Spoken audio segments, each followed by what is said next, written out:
what might happen in terms of the tariffs that were rolled back and postponed in terms of those tariffs that we saw that actually didn't go into effect, that were supposed to go into effect on December 15th to get to phase one trade deal.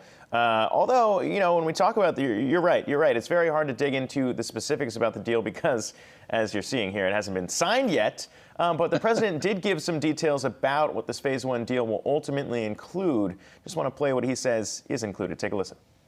The agreement we signed today includes groundbreaking provisions in an area of critical importance to the United States, protecting intellectual property. And I will say this deal, again, they thought it was a $50 billion agricultural deal. Now it's much more than $200 billion. So there you go, Dean. I mean, when we talk about this intellectual property, forced technology transfers, and even the subsidies supplied to Chinese companies was kind of at the forefront of why we're even in this tit-for-tat trade war to begin with.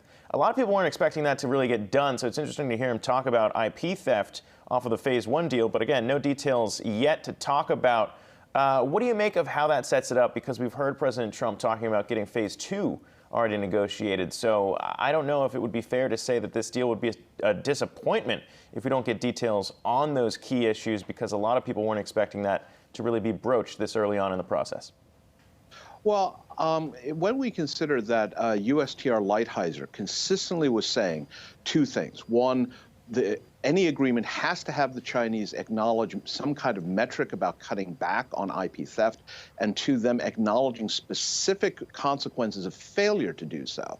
I think that if this agreement doesn't include some measures along those lines, it's going to be seen as much more of a cave-in, I suspect. On the other hand, if it does include those measures, the Chinese are going to have a lot less wiggle room to sort of say, well, that really doesn't count towards IP theft, or why are you reimposing sanctions? Yeah.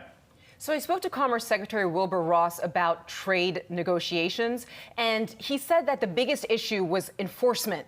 It's not getting a deal signed, it's how you're going to make sure that China actually abides by what it promised. So do you think enforcement is possible at this point? And Sabeel, we'll leave that question on the other side here because the moment has come, the official signing of the phase one trade deal. We're going to go play that live. Take a listen.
All right, so there you go. Wanted to play the sweet, sweet sound of pen hitting paper there on a trade deal that we've been talking about for so long.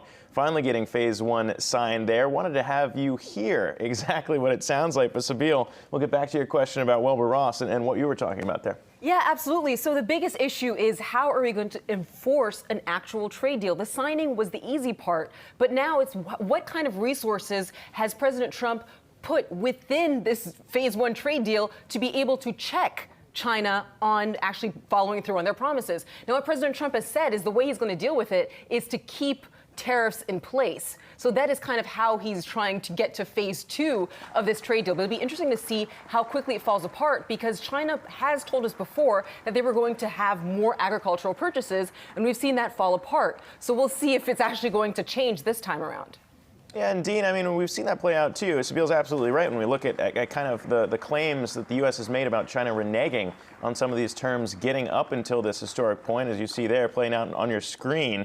But what do you make of the fact that they did have the existing tariffs on roughly $120 billion worth of Chinese goods and canceled the tariffs that were slated to go into effect, but still have some on? So what do you think that threat actually might do for the Chinese? Well, I think this is sending a very clear signal that there are going to be consequences if you fail to come through. And on the other hand, there will be positive consequences if you do come through. I think it was Ronald Reagan who talked about trust but verify. In the past, we have had various agreements, the Xi-Obama agreement, for example, on cyber economic espionage, where the Chinese said that they would stop doing that, and they didn't.